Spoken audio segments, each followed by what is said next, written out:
All right, and we are back here on the GSMC Sports Podcast. And for the final part of the show, we are now going to do a season overview on the Rams.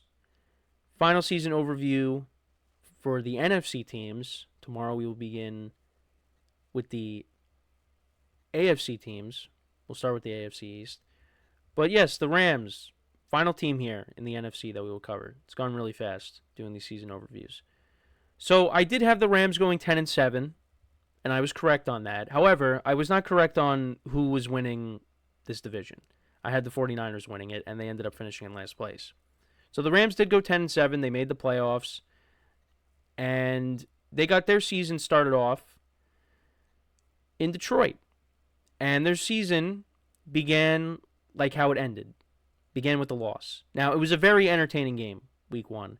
But you did have Puka Nacua go down with an injury, and he missed a lot of time, did come back. But Cooper Kupp, who we talked about earlier in the show, in that game he had 14 receptions for 110 yards and a touchdown and was targeted 21 times. You also had Tyler Johnson. He had 5 catches for 79 yards, former Buccaneers. Stafford had 317 yards passing. They were up 20-17. However, the Lions did get into field goal range and tie the game at the end, and then they got the ball to start off overtime. They went right down the field, and David Montgomery scored the game-winning touchdown. And then Cooper Kupp gets hurt the following week. Rams get blown out 41-10 by the Cardinals. So it wasn't looking good. Was not looking good for the Rams. So when they got to the bye week, they were 1-4. Now, they did beat the 49ers 27-24, and the 49ers, they just blew that lead. Something that they did a lot of last season. They were up 24-14 going into the fourth quarter. And you had Jake Moody missed a field goal in that game late. And, a couple of touchdowns. Actually, Kyron Williams had 3 touchdowns in that game. So he was a key part in that game. But, yeah, the Rams, they won by a field goal in that. So they got to 1-2. They ended up losing to the Bears. And they ended up losing to the Packers as well by around the same score, 24-18 and then 24-19. So, yeah, 1-4 going into the bye. So things were not looking good for the Rams. They come out of the bye, and then you started hearing rumblings of, all right, we're almost at the halfway point of the season.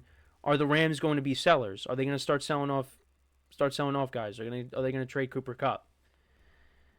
So they ended up getting the win against the Raiders. They won 20-15. And then Week 8 comes around against the Vikings. And Cooper Kupp was set to make his return. Then all of a sudden, you were hearing that Puka Nacua could come back. And then he ended up coming back for this game. And the Rams looked like a completely different offense. Because Stafford, up until that point, now he did only finish with 20 touchdowns on the season. But before the Minnesota game, he only had 3 touchdown passes. He had 3 touchdown passes to 4 interceptions. And then he gets Puka Nacua back and Cooper Kupp back, and he had 4 touchdowns in the game. Stafford, 4 touchdown passes. Puka Nacua had 7 receptions for 106 yards, and Cooper Kupp had 5 receptions for 51 yards and a touchdown. Demarcus Robinson had 2 touchdowns, and he recently signed with, I think, the 49ers, so he's not coming back either. So then the Rams get to 3-4, and you're thinking, okay, are they going to go on a run here like last year? And then they win that overtime thriller against the Seahawks. They got helped out a little bit with Geno Smith turning the ball over 3 times. And, Matthew Stafford threw that touchdown pass to Demarcus Robinson. He makes that spectacular one-handed catch for the game winner. So the Rams get back to 500. Then you have that Monday night game against the Dolphins. They lose 23-15. The Dolphins defense played really well in that game. And then you were like, oh, that's not good. But then they got back on track. Cooper Kupp had a couple of touchdowns. Stafford threw 4 touchdowns in the game.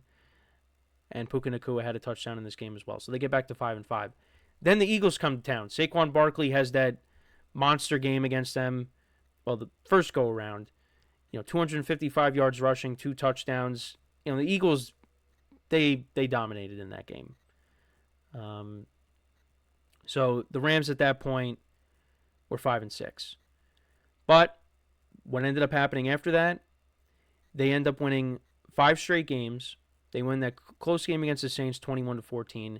They win in that shootout against the Bills 42-44. Josh Allen had 6 touchdowns in the game, 3 rushing, 3 passing. Matthew Stafford 320 yards passing, 2 touchdowns. You had a rushing touchdown by Puka Nacua and a receiving touchdown. He had a monster game, 12 receptions for 162 yards. Kupp had 92 yards receiving and a touchdown. So they get to 7-6 at that point. Then they win that low-scoring game against that ugly low-scoring game on that Thursday night against the 49ers. And Sean McVay said after the game, he said, we could beat you in many different ways. And, yeah, those 2 weeks showed you. They went in the shootout against the Bills, and then they won a low-scoring game against the Niners. Nobody scored a touchdown. Then they go cross-country. They play the Jets. They win 19-9. That was a low-scoring game. That was ugly. Then they beat the Cardinals 13-9. Then all of a sudden you're like, is there a problem with the Rams offense? They rested their starters because then they technically clinched the division. Even though they finished with the same record as the Seahawks, they clinched the division because of strength of schedule. So they did lose 30-25 against the Seahawks. Yeah, Jimmy Garoppolo playing in that game. So their first round matchup was against the Rams, or against the Vikings. But they had to play in Arizona because of the wildfires, and they dominated. Rams defense in that game sacked Darnold 9 times. Matthew Stafford and the offense went right down the field on the first drive. They went up 7-0, and they didn't look back.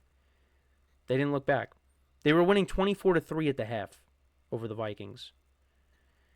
And then they went up against the Eagles. Now, Saquon Barkley still had a big game. Well, he had over 200 yards rushing in the game. He had 50 less rushing yards in the game. So he still went off against them. But the Rams had an opportunity to win that game. They did. They got that safety off of Jalen Hurts, sacked him in the end zone late in the game. But a lot of people, and I agree with this, they really had a chance to win that game, and I really do believe had it not snowed, I think they beat the Eagles. I really do. But we can't, that's a hypothetical. But they were the team that came the closest to beating the Eagles.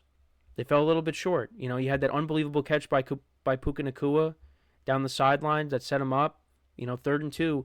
Jalen Carter, play of the game, was sacking Stafford on that 3rd and 2. Because the Rams, I think the Rams pick it up if that doesn't happen.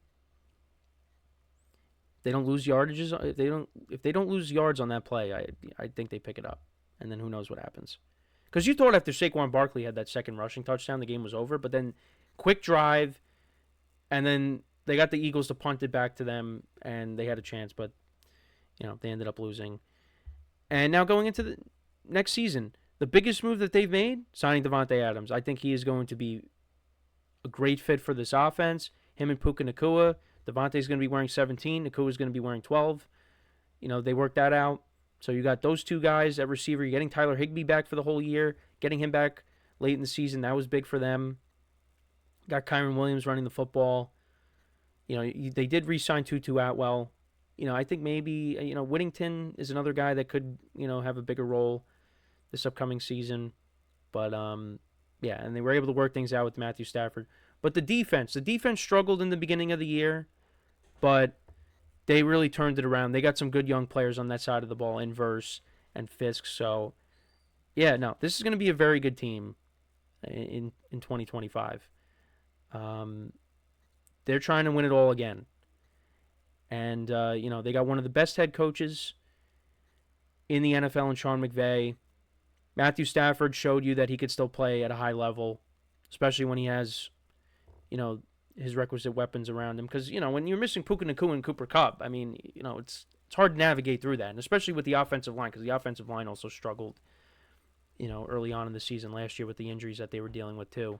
Because in the opener, it was injuries galore. A lot of guys were going down. Puka Nacua obviously getting hurt. And thankfully, he was able to come back, and he turned in a good season. Not as good as, his rookie season, but it's okay. He's going to come back, and he's going to be even better next season, if he stays healthy. Because he finished 10 yards short of 1,000 yards. Missed all that time. but he finished with 990 yards and 3 touchdowns. Kyron Williams had a very good year, almost 13, fell yards shy of 1,300 yards. He had 14 rushing touchdowns on the year. Stafford only 20 touchdowns to 8 picks. I expect the number to go up, especially when you're adding Devontae Adams, and you're getting Tyler Higbee back for a whole year. And then on the defensive side of the ball, looking at the sack leaders, so you had Kobe Turner. He had 8 sacks on the year. Byron Young had 7.5 sacks. Brandon Fisk had 8.5 sacks, and Jared Verse had 4.5 sacks. Had 2 forced fumbles on the year, 66 total tackles. The leading tackler on the team was Christian Roseboom. And then interception leaders, Cameron Kinchins, he had 4, and one of them was a pick six. That was off of Geno in the game in Seattle. And he also had Jalen McCollum. He had 4 interceptions as well. I definitely mispronounced his name. I apologize for that. But yeah, that's a season overview of the Rams. So 10-7 last year. I was right on that. I was right on the money with that, but I did not have them winning the division. I had them being a wild card team. So that is the final overview for the NFC teams. We will start the AFC teams tomorrow, so make sure to tune in for that. We pretty much do them towards the end of every show. So, yeah, we are moving right along here. Hopefully, maybe we get some more news on the Aaron Rodgers front or the Russell Wilson front. We're still waiting for them to sign. There's some other free agents out there besides the quarterbacks that haven't signed yet. Stephon Diggs, is a guy that still hasn't been signed yet. So, yeah, hopefully we get some more news on that front. But I hope you guys enjoyed the show today. We covered a lot. Basketball, football, baseball. We got March Madness and baseball starting. So I'm really looking forward to that. The first games for the tournament start tomorrow. And, then we also got the Tokyo series as well. And like I said, hopefully we get some more news on the remaining free agents in the NFL. But yeah, that is pretty much it for the show for today. Thank you guys for tuning in. Make sure to check out all the other shows as well. We got some new faces that you'll be seeing over the course of the next, couple of weeks. So make sure to tune into those shows as well when you see them. Make sure to leave a like and comment on our videos, and I'll try to respond to them. And also subscribe to both YouTube channels as well. So until next time, I'm Kenneth Grunfelder signing off from the GSMC Sports Podcast, brought to you by the GSMC Sports Network. Have a good day, and I will talk to you guys tomorrow. Take care.